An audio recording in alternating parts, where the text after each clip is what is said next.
అంటే ఇంక ఎన్కౌంటర్లు, పోలీస్ ఎన్కౌంటర్లు అట్లాంటివి జరిగినప్పుడు కానీ, మామూలుగా కస్టోడియల్ డెత్స్ జరిగినప్పుడు కానీ ఇంకా లాయర్లు కూడా ఏం చేసే పరిస్థితి లేదంటారా? మనం చేసే పని మనం చూస్తున్నాం అనుకోండి, చూసిన అయ్యా నేను చూశాను, నా ఎదురుగా నీడు కాల్చి చంపాడు అంటే ప్రైవేట్ కంప్లైంట్ అంటే పోలీసులు కనుక ఛార్జ్ షీట్ పెడితే, వాళ్ళు క్రైమ్ రిజిస్టర్ ఛార్జ్ షీట్ పెడితే పెట్టినట్టు.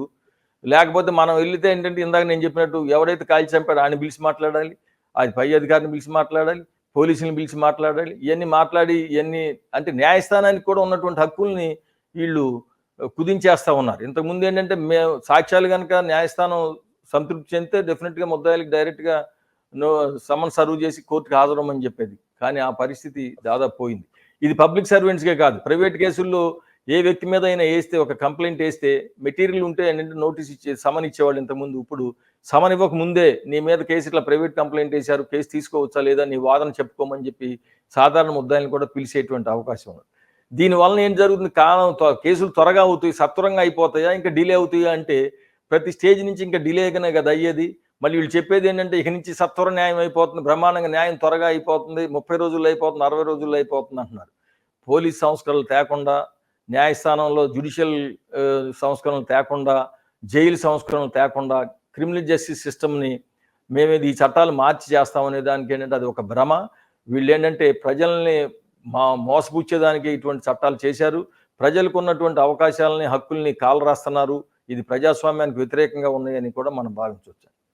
అంటే ఇందిరాగాంధీ కాలం నాటి అత్యవసర పరిస్థితి కంటే కూడా ఇప్పుడు చాలా రిప్రెషన్ అనేది కొనసాగుతుంది మోడీ హయాంలో అని చెప్పేసి అనుకుంటున్నారు. అంటే ఇప్పుడు ఈ చట్టాలు ఇవన్నీ చూస్తుంటే అటువంటి రిప్రెషన్స్ ఫ్యూచర్లో ఏమైనా వస్తే వాటిని అవి కూడా చట్టబద్ధంగా ఉండేటట్టు, లేకపోతే వాటికి కూడా ప్రభుత్వానికి లేకపోతే పోలీసులకి రక్షణ ఉండేటట్టు దీంట్లో ఈ పొందుపరిచినట్టు అనుకోవాలా నిబంధనలు? అంటే ఫ్యూచర్ గవర్నెన్స్కి అడ్డు లేకుండా, వాళ్ళ ఏదైతే గవర్నెన్స్ అనుకుంటున్నారో ఇప్పుడు దానికి అడ్డు లేకుండా చేద్దాం. ఏంటంటే ఈ జూన్ 25, 26 తారీఖులు పెట్టి ఎమర్జెన్సీని తలుచుకుని ఉపన్యాసాలు చెప్తున్నారు మనకి. కానీ ఈ రోజునున్నటువంటి పరిస్థితిలో 100 ఎమర్జెన్సీల్లో పెట్టున ఈ రోజున భారతదేశంలో ఉన్నది అనేటువంటిది మనం గమనించాలి.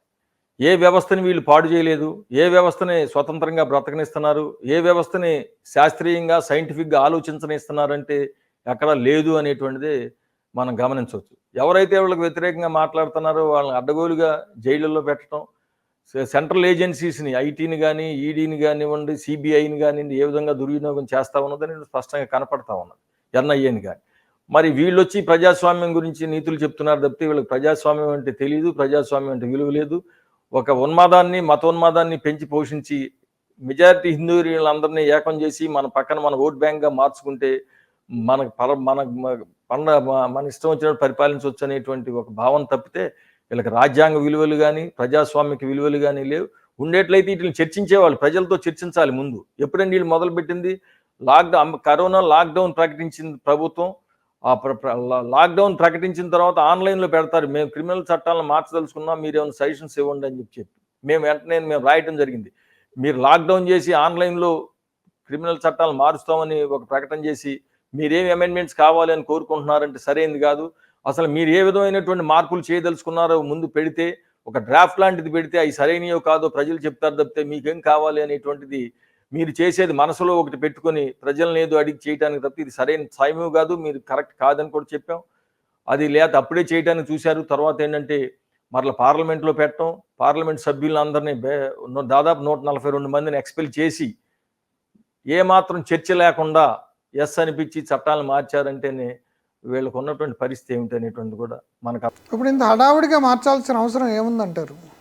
హడావుడిగా అంత మార్చాల్సిన, ఎందుకంటే వీళ్ళు మార్పులు చేసామని చెప్తున్నారు చూశారు, దాదాపుగా మేము ఆచరణలో చేస్తాను ఉన్నాం. ఎందుకంటే ఇప్పుడు online examination of witnesses, online అంటే మనకు టెక్నాలజీ పెరిగింది కాబట్టి సాక్షులను ఆన్లైన్లోనే విచారించవచ్చు అనేటువంటిది, దానికి తగ్గటువంటి కొన్ని చేశారు.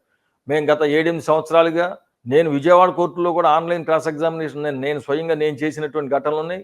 సుప్రీంకోర్టు అనేక డైరెక్షన్స్ దాదాపు 20 సంవత్సరాల క్రితమే 2003లోనో సుమారు ఆ ప్రాంతంలోనే ఒక తీర్పు చెప్పి ఆన్లైన్ ద్వారా సాక్షులను విచారించడానికి అవకాశం ఉన్నది, మనం చేయొచ్చు అని కూడా సుప్రీంకోర్టు చెప్పడం జరిగింది. దాని ప్రకారం మేము చేస్తాం. ఇప్పుడు ఆ టెక్నాలజీని మార్చేసాం, ఆన్లైన్ చేసాం, అన్ని ఆన్లైన్లో అయిపోతాయి కాబట్టి గొప్ప మార్పుగా వీళ్ళు చెప్తున్నారు.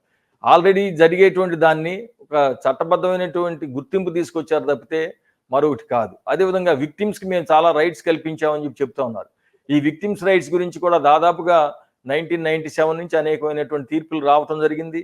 2008లో కూడా విక్టిమ్స్ కూడా న్యాయవాదులను పెట్టుకోవచ్చు, ప్రాసిక్యూటర్ని అసిస్ట్ చేయొచ్చు, వాళ్ళు కూడా వాళ్ళ వాదనలు చేయొచ్చు అనేటువంటిది ఎప్పుడో మార్చి ఇప్పుడు జరుగుతూ ఉన్నది. అనేక సందర్భాల్లో మనం కూడా చూసాం. కొన్ని సందర్భాల్లో ఇప్పుడు రాజకీయ నాయకులు బెయిల్ రద్దు చేయమని చెప్పి ఏ సంబంధం లేనటువంటి వాళ్ళు కూడా న్యాయస్థానాలను ఆశ్రయించడం, వాటి మీద సుదీర్ఘంగా వాదనలు జరగటం, వాళ్ళు థర్డ్ పార్టీ అయినా కూడా హక్కు ఉన్నది అనేటువంటిది కూడా చెప్పి ఇటువంటి హక్కులను కూడా న్యాయస్థానాలు న్యాయమూర్తులు గుర్తించి ఇది ఆచరణలు జరుగుతూ ఉన్నాయి. అందుకని మేము విక్టిమ్స్కి చాలా రైట్స్ ఇచ్చేసాం అనేటువంటి ఈ టెక్నాలజీ ఉపయోగిస్తున్నాం, విక్టిమ్స్కి రైట్స్ ఇచ్చేసాం మేము, ఏదో చాలా బ్రహ్మాండంగా చేసామని చెప్పి చెప్తున్నారు తప్పితే అవి ఆచరణలో జరుగుతూనే ఉన్నాయి. మరొకటి కాలయాపన కాకుండా మేము చేస్తున్నామని చెప్తున్నారు. తెలుగు రాష్ట్రాల్లో చూసుకుంటే ఏంటంటే మెట్రోపాలిటన్ ఏరియాస్ అని మెట్రోపాలిటన్ చీఫ్ సెషన్స్ జడ్జి, అదేవిధంగా chief metropolitan magistrates, judicial metropolitan magistrates అనేటువంటి ఒక లేయర్ ఉన్నది. వీళ్ళు సీనియర్ సివిల్ జడ్జెస్ ఏంటంటే ఈ కేసులు చేస్తూ ఉంటారు. అదేవిధంగా అసిస్టెంట్ సెషన్ జడ్జెస్ అనే వాళ్ళు కూడా కొన్ని కేసులు చేస్తూ ఉంటారు. ఇవాళ ఈ లేయర్ను వాళ్ళు రద్దు చేయటం, మెట్రోపాలిటన్ ఏరియా అనే దాన్ని ఎందుకు రద్దు చేశారో తెలియదు. చీఫ్ మెట్రోపాలిటన్ మేజిస్ట్రేట్స్ని రద్దు చేశారు, అదేవిధంగా మెట్రోపాలిటన్ మేజిస్ట్రేట్స్ని రద్దు చేశారు, మెట్రోపాలిటన్ సెషన్ జడ్జిని రద్దు చేశారు, అసిస్టెంట్ సెషన్ జడ్జెస్ని కూడా రద్దు చేశారు. దీంతో ఏంటంటే అన్ని చేస్తే ఫస్ట్ క్లాస్ మేజిస్ట్రేటు, మిగతా అన్ని లేకపోతే జిల్లా న్యాయస్థానం అంటే సెషన్స్ కోర్టు చేయాల్సినటువంటి అవసరం ఉంది. కాబట్టి సెషన్స్ కోర్టుల మీద భారం పెరిగేటువంటి అవకాశం ఉండి మరింత కాలయాపన జరిగేటువంటి అవకాశం ఉన్నది. ఒక పక్కనేమో మేము సత్వర న్యాయం చేస్తామని చెప్తారు, వీళ్ళు చేసేటువంటి మార్పులేమో కాలయాపన చేసేదానికి జరుగుతున్నాయి తప్పితే మరొకటి కాదు. ఏమాత్రం బాధ్యత లేకుండా, సరైనటువంటి చర్చ లేకుండా, ఎవరైతే ట్రయల్ కోర్ట్స్ అడ్వకేట్స్ ఉంటారో న్యాయవాదులు వాళ్ళు ఎదుర్కొన్న సమస్యలు ఈ సిస్టమ్ని డెవలప్ చేయాలంటే వాటికి కావాల్సినటువంటి సలహాలు తీసుకోకుండా ఏంటంటే ఎవరో పైన కొంతమంది ఆఫీసర్స్ని పెట్టేసేసి ఏంటంటే దాంట్లో కూడా ఏంటంటే కొంతమంది ప్రొఫెసర్ దీన్ని చేయడానికి ఏంటంటే 5గురిని కమిటీ చేస్తే 3 ప్రొఫెసర్స్, కానీ ప్రొఫెసర్స్ కాదు కదా మనకు కావాల్సింది ఆచరణలో ఉండేటువంటి ఎదుర్కొనేటువంటి సమస్యలు. దేర్ ఆల్ నాన్ ప్రాక్టీసింగ్ కదండి, నాన్ ప్రాక్టీసింగ్ కదా వాళ్ళు.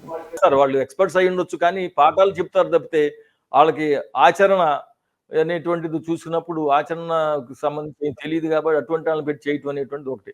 రెండోది అసలు న్యాయశాఖ చేయాల్సింది ఏంటంటే హోంశాఖ చేస్తుంది. ఇది హోంశాఖ అంటే పోలీస్ శాఖ చేసేది పోలీస్ యాంగిల్ నుంచే ఉంటుంది తప్పితే న్యాయశాఖ చేస్తే బ్యాలెన్స్ మన రాజ్యాంగం ఏంటి, చట్టాలు ఏంటి, పౌర హక్కులు ఏంటి, ప్రజాస్వామ్యం ఏంటి, ఉన్నటువంటి వారసత్వాలు ఏంటి, ఇవన్నీ కూడా ఆలోచించి ఈ ప్రజాస్వామిక వారసత్వాన్ని, మన స్వాతంత్రోద్యమ వారసత్వాన్ని ఇవన్నీ ఆలోచించి చేసేటువంటి అవకాశం ఉంది. దీన్ని అంటే మనం మొరటగా చెప్పాలంటే కుక్క పని గాడి చేసినట్టుంది అనుకుంటున్నా. అంతే పోలీసు వాళ్ళు అయితే కరపత్రం చేసి బాగా చేయగలుగుతున్నట్టుగా హోంశాఖ ద్వారా ఈ చట్టాలన్నీ మార్పించినటువంటి. Please do subscribe to Telugu Rajyam channel. Please do subscribe to Telugu Rajyam channel. Please do subscribe to Telugu Rajyam channel. Hi అండి, నేను మీ ఆర్పీని, నెల్లూరు పెద్దారెడ్డి చేపల పులుసు ఓనర్ని. మీరు తెలుగు రాజ్యం అనే ఈ యూట్యూబ్ ఛానల్ సబ్స్క్రైబ్ చేసుకుని మంచి మంచి వీడియోలతో వస్తారు. Thank you so much. Hi people, I'm Sonakshi Verma and you please watch Telugu Rajyam and please subscribe to the channel.